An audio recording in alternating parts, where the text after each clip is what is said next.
آپ نے انجینئر صاحب کی بات غور سے سننی ہے کہ باپ بیٹے شاہی کوئی نہیں۔ اے میری بیٹی فاطمہ، اس بات پہ مت اکڑنا کہ تم اللہ کے نبی کی بیٹی ہو۔ اگر اللہ نے تمہیں پکڑ لیا تو میں اللہ کے حضور تمہارے کچھ کام نہیں آؤں گا۔ اے میری بیٹی، اس بات پہ مت اکڑنا کہ تم اللہ کے نبی کی بیٹی ہو۔ اگر اللہ نے تمہیں پکڑ لیا تو میں تمہارے کچھ کام نہیں آؤں گا۔ کیا یہ نبی صلی اللہ تعالیٰ علیہ وآلہ وسلم کا فرمان ہے جس طرح اس نے سنایا ہے؟ نبی علیہ السلام فرماتے ہیں من کذب علی متعمدا فلیتبوأ مقعدہ من النار، جو جان بوجھ کے مجھ پر جھوٹ باندھے وہ اپنا ٹھکانہ جہنم بنا لے۔ کتنا بڑا جھوٹ نبی علیہ السلام پر اور حضرت فاطمہ الزہرا رضی اللہ تعالیٰ عنہ کی توہین کہ مت اکڑنا، کیا وہ اکڑا کرتی تھی؟ اس نے حدیث دکھائی ہے مسلم سے 504، آپ دیکھ لیں۔ آپ علیہ السلام فرماتے ہیں یا فاطمہ بنت رسول اللہ صلی اللہ علیہ وسلم سلینی ما شئتی، اے فاطمہ اللہ کے رسول کی بیٹی، سوال جو کرنا ہے مجھ سے کر لے۔ لا اغنی عنک من اللہ شیئا، میں اللہ سے تمہیں بے پرواہ نہیں کرتا۔ یہ نہیں کہ اللہ نے تمہیں پکڑ لیا میں تمہیں چھڑا نہیں سکتا۔ کتنا بڑا فرق ہے کہ میں تمہیں اللہ سے بے پرواہ نہیں کرتا۔ اس کا مطلب یہ کہ یہ نہ سمجھنا کہ میں اللہ کے نبی کی بیٹی ہوں تو میں سب کچھ چھوڑ دوں، نہیں، عمل جاری رکھنا ہے، عمل کرنا ہے۔ کہاں ہے کہ مت اکڑنا؟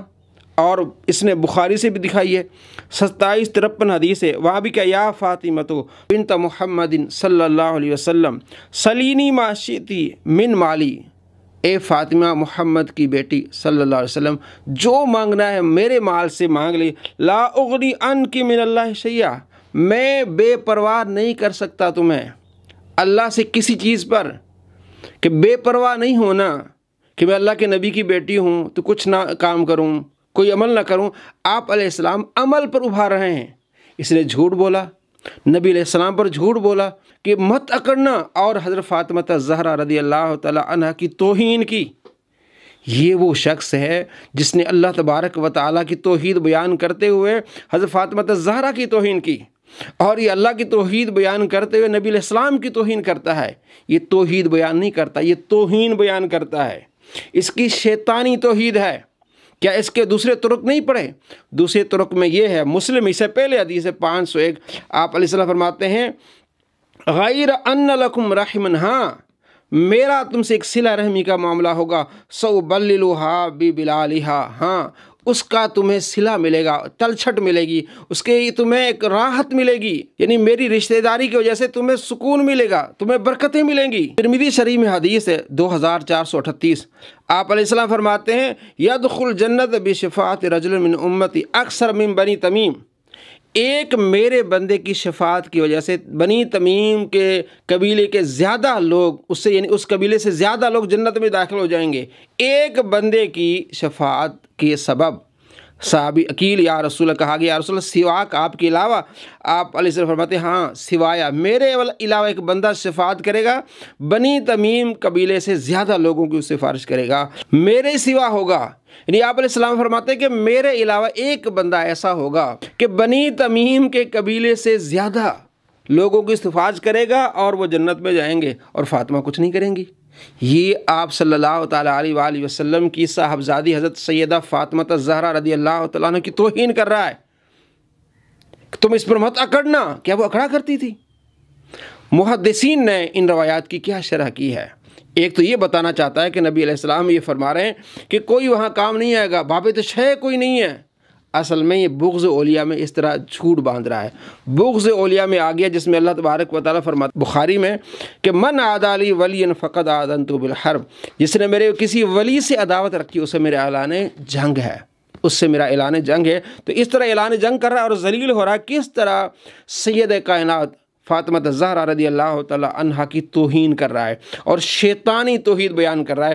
محدثین اسی روایت کے بارے میں کیا کہتے ہیں؟ مسلم شریف جو حدیث ہے، نبی علیہ السلام فرماتے ہیں کہ اے فاطمہ تم اپنی جان کو دوزخ کی آگ سے بچاؤ، البتہ میرا تمہارے ساتھ رحم کا رشتہ ہے، جو مسلم میں 501 ہے، اور میں ان قریب اس کی تراوٹ تم کو پہنچاؤں گا۔ اس کی تراوٹ مسلم شریف کی اس حدیث کی شرح کرتے ہوئے قاضی ایاز ابو العباس احمد بن عمر قطبی، امام نووی رحمۃ اللہ علیہ، سارے کہتے ہیں کہ اس سے مراد یہ کہ آپ صلی اللہ تعالیٰ علیہ وآلہ وسلم انہیں فائدہ پہنچائیں گے، انہیں سکون پہنچائیں گے۔ اور امام ملا علی قاری رحمۃ اللہ علیہ فرماتے ہیں کہ آپ علیہ السلام نے جو یہ فرمایا کہ لا اغنی عنک من اللہ شیئا، میں اللہ تبارک و تعالیٰ سے تمہیں بے پرواہ نہیں کرتا، یا یہ مانا کہ اللہ تبارک و تعالیٰ اگر کسی کو پکڑنا چاہے تو میں اسے نہیں چھڑا سکتا، کیونکہ آپ علیہ السلام جو چھڑائیں گے سفارش کریں گے اللہ کی عطا سے کریں گے۔ اللہ تبارک و تعالیٰ نے آپ علیہ السلام کو یہ شان عطا فرمائی ہیں، اور آپ کے سبب سے آپ کے صحابہ، تابعین، محدثین، علماء، یہاں تک کہ چھوٹے بچے بھی سفارش کریں گے، قرآن سفارش کرے گا، روزہ سفارش کرے گا۔ یہ کیسی شیطانی توحید بیان کر رہا ہے کہ میں تمہارے کام نہیں آؤں گا۔ کیا محدثین کہتے ہیں؟ دیکھیے ملا علی قاری رحمۃ اللہ فرماتے ہیں اگر اللہ تمہیں عذاب دینا چاہے تو میں تم سے اللہ کے عذاب کو بالکل دور نہیں کر سکتا، اور اس میں اللہ تعالیٰ کی توحید کا بیان ہے، اور رسول اللہ صلی اللہ تعالیٰ علیہ وآلہ وسلم ہر چند کے مسلمانوں کو اپنی شفاء سے نفع پہنچائیں گے، کیونکہ آپ صلی اللہ تعالیٰ علیہ وآلہ وسلم شفاعت کریں گے اور آپ کی شفاعت قبول کی جائے گی۔ لیکن آپ نے یہاں مطلق نفع رسانی سے منع فرمایا تاکہ انہیں عذاب سے ڈرائیں۔ مقصد یہ تھا کہ انہیں عذاب سے ڈرائیں کہ وہ صرف شفاعت پر تکیہ نہ کر لیں، عذاب سے ڈرائیں وہ صرف شفاعت پر تکیہ نہ کر لیں، اور ان کو آخرت کے لیے کوشش کی ترغیب دیں، آخرت کی کوشش کی ترغیب دیں۔ اور فرمایا میرا تمہارے ساتھ رحم کا تعلق ہے، میں عنقریب صلہ رحمی کروں گا، یعنی میں اپنے قرابت داروں کے ساتھ قرابت کی وجہ سے نیکی اور احسان کروں گا۔ یہ علامہ ملا علی قاری رحمۃ اللہ فرماتے ہیں کہ آپ علیہ السلام نے ڈرا رہے ہیں اور فرما رہے ہیں کہ عمل میں سستی نہیں کرنی، عمل میں آگے بڑھنا ہے۔ اور شیخ عبدالحق محدث دہلوی رحمۃ اللہ علیہ اس کی شرح کرتے لکھتے ہیں اس کا معنی یہ ہے کہ چونکہ مجھ پر تمہارے رحم اور قرابت کا حق ہے، میں اس کی طریق سے اس کو تر کروں گا اور صلہ احسان کا پانی چھڑکوں گا۔ اس حدیث میں بہت زیادہ مبالغہ کے ساتھ ڈرایا گیا ہے، اور نبی صلی اللہ تعالیٰ علیہ وآلہ وسلم کی شفاعت اس امت کے گناہ گاروں کے لیے بھی موجود ہوگی، چاہے جائے کہ اپنے اقربا اور خویشان کے لیے۔ یعنی جب آپ علیہ السلام کی شفاعت عام مسلمانوں کے لیے ہے تو اپنے رشتہ داروں کے لیے شفاعت کیوں نہیں ہوگی؟ آپ یہ عذاب سے ڈرا رہے ہیں، عمل پر ابھار رہے ہیں، اور احادیث سے ان کے حق میں شفاعت ثابت ہے۔ اس کے بعد اللہ تبارک و تعالیٰ کی بے نیازی کا خوف باقی ہے۔ اب فرماتے ہیں اللہ تبارک و تعالیٰ کی بے نیازی اور خوف دلا رہے ہیں آپ علیہ السلام کہ اگر اللہ نے آپ کو پکڑ لیا تو میں اللہ کے مقابلے میں آ کے نہیں تمہیں چھڑاؤں گا، تم اللہ تبارک و تعالیٰ کی عبادت میں آگے جاؤ۔ اللہ کے عذاب سے نبی علیہ السلام ڈرا رہے ہیں، اور یہ ایسا ڈرا رہے ہیں کہ بابے کچھ نہیں ہیں، بابے کام نہیں آئیں گے، چھوٹے بچے کام آئیں گے، قرآن کام آئے گا۔ یہ اس کی شیطانی توحید ہے۔ اور ایک جگہ حدیث بیان کرتی ہے بخاری کی 65 کہ آپ صلی اللہ تعالیٰ علیہ وآلہ وسلم فرماتے ہیں قیامت کا ایک ایسا دن ہوگا کہ سارے لوگ حضرت آدم علیہ السلام کے پاس آئیں گے، وہ کہیں گے اذهبوا الی غیر، کسی اور کی طرف جاؤ، تم نوح علیہ السلام کے پاس جاؤ، وہ کہیں گے تم ابراہیم علیہ السلام کے پاس جاؤ، وہ کہیں گے موسیٰ علیہ السلام کے پاس جاؤ، وہ کہیں گے عیسیٰ علیہ السلام کے پاس جاؤ، عیسیٰ علیہ السلام کہیں گے محمد عربی صلی اللہ تعالیٰ علیہ وآلہ وسلم کی بارگاہ میں حاضر ہو۔ یہ ایک حدیث ہے، کئی روایات ہیں، کیونکہ اس وقت سختی ہوگی اس روایت کو بیان کرتے ہوئے کہ عیسیٰ علیہ السلام کہیں گے اذهبوا الی غیر، کسی اور کی طرف جاؤ، بابے تو شے کوئی نہیں ہے، جب عیسیٰ کچھ نہیں کر سکتے تو تمہارے بابے کیا کریں گے؟ یہ شیطانی توحید ہے۔ قیامت کے کئی پورشن ہوں گے، ایک ایسا حصہ ہوگا جس میں اللہ تبارک و تعالیٰ بہت زیادہ ناراض ہوگا، کوئی بھی اللہ تبارک و تعالیٰ کی بارگاہ میں جانے سے ڈرے گا۔ پھر آپ صلی اللہ تعالیٰ علیہ وآلہ وسلم شفاعت کریں گے، اور یہ شفاعت کبریٰ اس کو کہتے ہیں۔ نبی علیہ السلام جب شفاعت کریں گے تو اس کے بعد مسلمان ایک دوسرے کی شفاعت کریں گے، پھر قرآن شفاعت کرے گا، پھر بچے شفاعت کریں گے، پھر صحابہ شفاعت کریں گے۔ یہ احادیث ہیں۔ اگر اس پورشن کو لیا جائے، حدیث کے اس حصے کو لیا جائے کہ عیسیٰ علیہ السلام بھی ڈر رہے ہیں تو بابے شے نہیں ہے، پھر قرآن شے نہیں ہے۔ قرآن میں نبی علیہ السلام فرماتے قرآن شفاعت کرے گا، روزہ شفاعت کرے گا، بچے شفاعت کریں گے، صحابہ شفاعت کریں گے، تو پھر آپ توہین کرنے لگ جائیں گے۔ یہ ہوتی ہے شیطانی توحید۔ یہ جو حدیث ہے بخاری کی 65 یہ اس واقعے کی طرف اشارہ ہے، شروع میں جب اللہ تبارک و تعالیٰ ناراض ہوگا، اور جب یہ سفارش کا دروازہ کھلے گا۔ نسائی میں حدیث ہے، حضرت ابو سعید خدری رضی اللہ تعالیٰ فرماتے ہیں کہ میں نے رسول اللہ صلی اللہ تعالیٰ علیہ وآلہ وسلم کو فرماتے سنا، تم دنیا میں اپنے حق کی خاطر اتنا نہیں جھگڑتے جتنا جھگڑا مومن اپنے رب تبارک و تعالیٰ سے اپنے مسلمان بھائیوں کے بارے میں کریں گے۔ جو آگ میں داخل کیے جائیں گے، مسلمان اللہ تبارک و تعالیٰ کی بارگاہ میں جھگڑا کریں گے کہ اللہ ان کو بخش دے، وہ مومن کہیں گے اے ہمارے رب، یہ ہمارے وہ مسلمان بھائی ہیں جو ہمارے ساتھ نمازیں پڑھتے تھے، کہتے بابت ہے کو نہیں، نمازی ایک دوسرے کو نکالیں گے، روزے رکھتے تھے، حج کرتے تھے، تو ان کو آگ میں ڈال دیا تو نے اس کو۔ اللہ تبارک و تعالیٰ کی بارگاہ میں جھگڑیں گے، نمازی جھگڑیں گے، کہتے بابت ہے کوئی نہیں۔ اور ایک جگہ کہتا ہے فاطمہ الزہرا رضی اللہ تعالیٰ عنہ کی یہ حال ہے کہ فاطمہ میں تمہیں بچا نہیں سکتا، تو رابعہ بصری ہے کوئی نہیں۔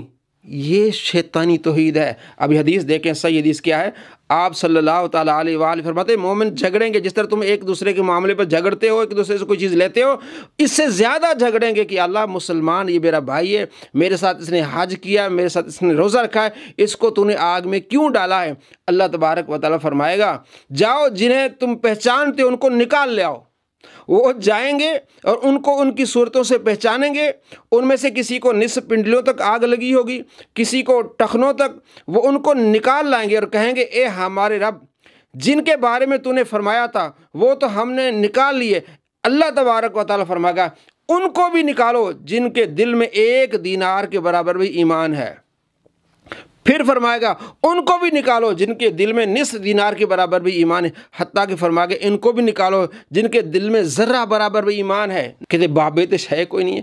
یہ شیطانی توحید ہے دوستو، شیطانی توحید، گستاخی والی توحید۔ آگے دیکھیں کس طرح قرآن شفاعت کر رہا ہے، کس طرح روزہ شفاعت کر رہا ہے۔ مسلم میں حدیث ہے 1874، حضرت ابو امامہ باہری رضی اللہ تعالیٰ عنہ نے حدیث بیان کی، انہوں نے کہا کہ میں نے رسول اللہ صلی اللہ تعالیٰ علیہ وآلہ وسلم کی فرماتے سنا قرآن پڑھا کرو، کیونکہ وہ قیامت کے دن اصحاب قرآن یعنی حفظ و قرأت اور عمل کرنے والوں کا سفارشی بن کر آئے گا۔